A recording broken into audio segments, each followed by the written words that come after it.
Nathan, thank you so much for joining me today. When we started and I read through your intake form, one of the things you titled the show, because I ask all our guests, give me a potential title, was that marketing is easy, people are lazy. And that was something that made me chuckle when I read it. And I kind of want to dive into that because, I mean, for somebody to say marketing is easy and for somebody listening to this show, they may feel that marketing is hard and challenging. So let's first start with telling our listeners where you are in the marketing space. Who are you? And what do you do? Awesome. So my name's Nathan Young. I have about 15 years worth of C-suite type experience called executive work. But more specifically, I have 18 years of search engine optimization work and about 9 years of media buying work. So I've been in marketing for quite a bit. But my background's a little bit different. I started in finance and then I went into operations and then I went into marketing. And so I find myself running this firm for about 7.5 years, just called Find Your Audience. And we predominantly work with B2B SaaS. But I'd be lying to say that if we didn't do some fun stuff outside of B2B SaaS. So we've worked with restaurants. We've worked with really unsexy things like infrastructure. We've done financial services, professional services. We've really touched every single asset class, talking about, 60, 70 different clients in total. Mm-hmm. And we fundamentally just help companies make their marketing function work. And what that means is it adds value to your business. And that could mean a lot of things to a lot of different businesses, but to a lot, obviously, that means generating leads. Mm-hmm. Now, why did you get in marketing? I mean, you've been in other industries. Why did you go into that field? It's a great question. I got into marketing because what I was a management consultant for a little bit, so operational consultant for a couple angel investors, and frankly speaking, a lot of the times I would watch these companies do marketing, and I would kind of just get puzzled. To be honest, I would look at it on an operational perspective, and I'd be confused because they're listening to these agencies. And I have a lot of friends who are bootstrap founders, companies that are going through VC rounds, and I was just really frustrated listening to the advice. And a great example, I just did a great conference down in Toronto. I was talking to a client, a potential client, where one of the other people attending the conference switched domain names, and that was just because they're like, "Oh, we need to change the brand name." And I said to them, I was like, there's a 30 to 40% chance that you're going to lose a significant amount of traffic. And they're like, oh, well, we weren't really aware that the brand name was really important. So it's like you make these marketing decisions, but Mm-hmm. you don't look at the holistic impact. And I just got frustrated. So I just started helping friends and family with their businesses. And now it's turned into this full fledged agency where, frankly, we work with some of the largest companies in Canada. Mm-hmm. Now, it seems like quite a journey. Now we know that things are changing so rapidly. There's so many things that are coming into play. AI, reputation. I mean, most people don't even understand how people find their website through search engine optimization and that kind of thing. But in the space that you're in and what you're seeing, what is going to be the biggest change that people are going to need to be prepared for with marketing their business? So it's really interesting. There's a ton of rumors, trends. People were kind of concerned that generative AI was going to destroy search engine optimization. I will argue against that and say, in fact, it's just going to make it more important. And the reason is because generative AI uses large data sets, and one Mm-hmm. of those large data sets is organic rankings. And so, in my opinion, I think search engine optimization and ranking organically, whether that's on Bing or Google, Mm-hmm. is going to become more important rather than less important. And I think a lot of people need to be focusing on how are they actually doing on SEO. It's a constant battle with a lot of our clients. It's a constant battle for a lot of businesses because they delay it. And the one thing that I'll say is that SEO gets easier with time. So the earlier you start and the more effort you put in, the easier it gets. And that literally just means you have to start today. Mm-hmm. A lot of companies wait and they wait longer and they wait longer, and all that does, it gives a competitive advantage to your essentially your competitors. If they've started before you, they will naturally rank easier and better than your website. So it's problematic just to delay it for so long.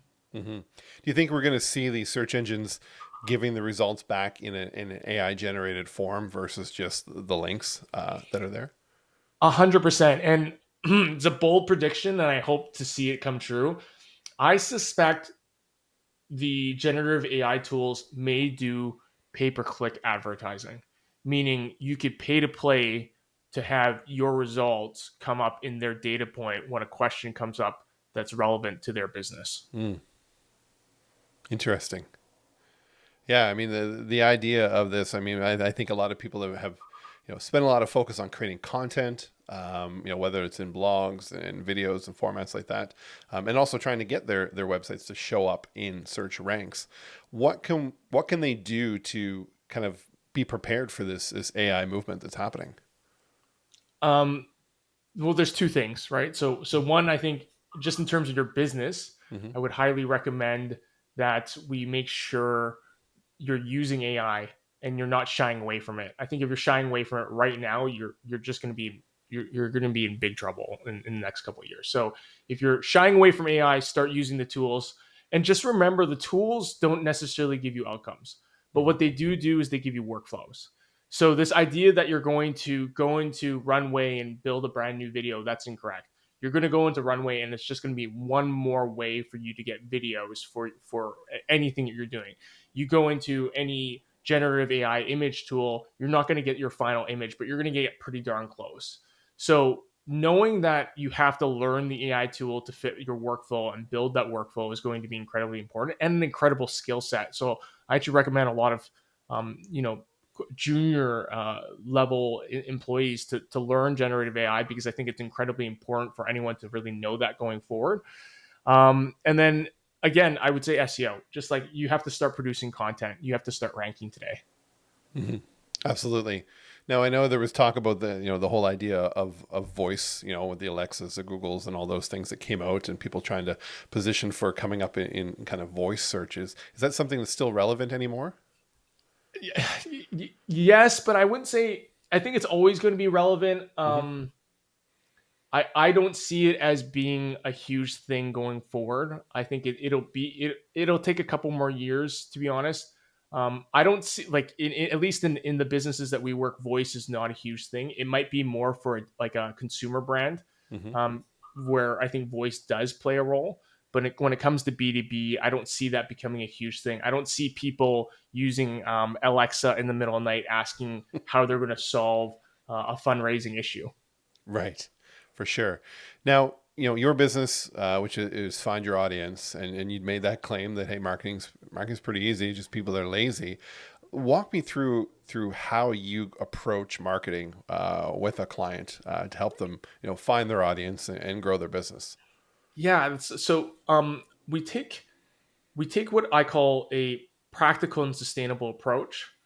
And what that really means is we go with the client and we do a bunch of exercises that you don't have to have $1 million to do, right? So the first thing is or you should know your customer pretty darn well. Hmm. And I've asked this to so many CEOs. I was like, have you ever just put onto a piece of paper all the potential touch points you think your potential decision maker has received?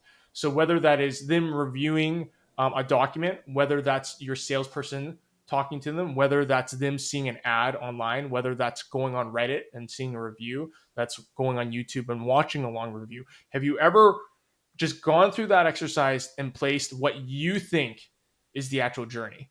And so many people have not done that. And it's a really, really great exercise for you to understand where you need to focus your marketing. Because what's really important, and for all those listening, I really recommend looking at the Zero Moment of Truth studies by Google. It really shows that omni-channel is a thing.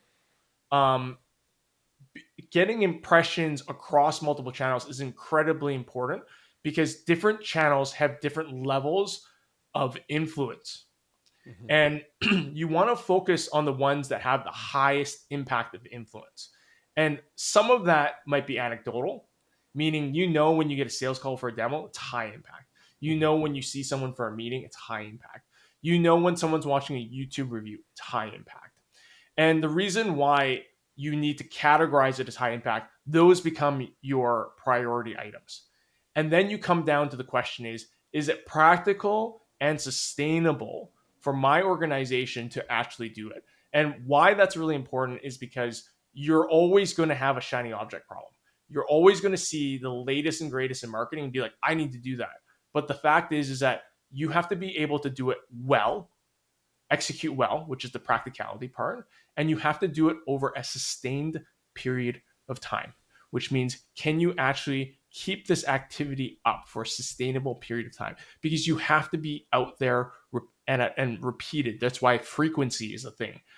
You have to be able to keep up this activity for a long time, and also not completely destroy your internal resourcing. Meaning, like if you're a terrible person making short form video and you're trying to make short form video, you're just taxing your time. It's not a great opportunity cost for you.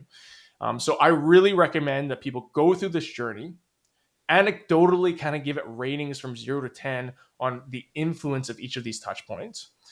Look at the touch points, then just be honest with yourself. Can I go to networking meetings? Can I make phone calls? Do I know how to use email systems? Do I know how to use media buying systems like pay-per-click or social media? And can I do that well? And then just ask yourself, what is the most practical and sustainable thing, and prioritize that based on the impact. And that's going to be the basis of your business. There's a whole bunch of additional things you have to do, which are constraint oriented around your ideal customer profile, but that's kind of later. So if you want something quick and easy, that's the first thing you got to do. Mm-hmm. I mean, just listening to that, I mean, it sounds like a lot. It sounds like a lot to do. The exercise, not that big of a project initially, but when you talked about all the different channels, all the different touch points and things like that, I think people can get overwhelmed. Now, if you're a small business, maybe you have a couple employees, maybe it's just yourself. What are some guidance around that? Because you mentioned, maybe you're not good at short form video. And we know that short form video is widely consumed now and very popular. Do you create content that is for those short form videos, or do you create longer form content and try to splinter out content from that to fit in? That's a great question. So one of the things that we do when we implement projects is I call piggybacking. Okay. And piggybacking is just where I know there's an activity that we can do that ultimately assists multiple other activities. So a great thing is a blog post can be the basis of a transcript. A transcript can be then used into a long form video. The long form video then can be used for short form. So my idea is again, this is the more complex part. I try to give the easier exercise first. Is once you do this activity, you try to be as efficient as possible. So you try to bundle activities so that you produce multiple type of assets. And ultimately those assets are the ones that go into the market to help distribute your messaging, your value prop, and things like that. Absolutely. And I do the similar thing. And what we try to think of is or the advice I kind of give clients is find something that it's more natural for you, right? So whether you're a writer, whether you're, good on camera, but maybe you're long-winded, right? Just let them roll with that. Now, when it comes to tools that are out there, I like to ask our guests, are there any tools that you've come across that really help you streamline your workflow or do these things that you're mentioning a lot better? I think for me, when it comes to SEO, Ahrefs is probably one of my favorite tools to use. For generative AI, I can go very long-winded on that, but I would say all the major tools, Claude, GPT, Gemini, they all have different use cases. Recommend you review those use cases. Gemini is great for large data sets. ChatGPT is an overall winner. So if you don't want to get too bogged down, I would just go on a ChatGPT. Generally speaking, it does well in almost all different types of activities.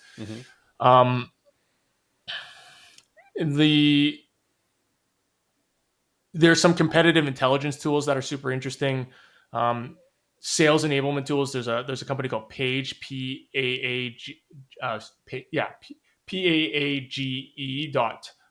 which is an amazing tool for sales enablement at scale.